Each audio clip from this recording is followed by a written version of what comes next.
कमेन्टमा justice for Smith भाइ भनेपछि के भएको र गाइस यो कुरा अब इलेक्सनमा गरौँला है के भएको छ केही भयो यसलाई त्यही भएर मान्छेले पुरा स्प्याम दिइरहेछ जस्टिस जस्टिस जस्टिस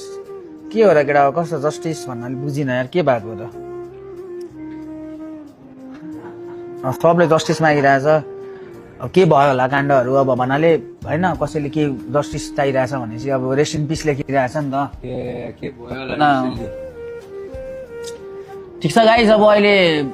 एकछिनमा त्यो बारेमा इलेक्सनमा कुरा गरौँला जस्टिस फर मर्डर भएको रे ठिक छ गाइज अब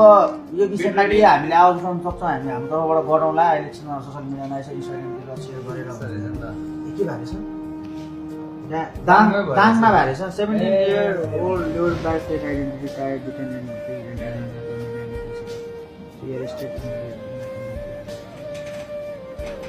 ए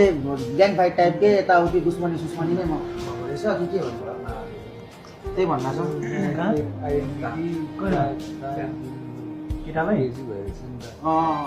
प्लान मारा टाइपको रहेछ 17 वर्षको भाइलाई फेरि भाइ के हो 16-17 वर्षको के भयो है केटीलाई नि 17 वर्ष केटालाई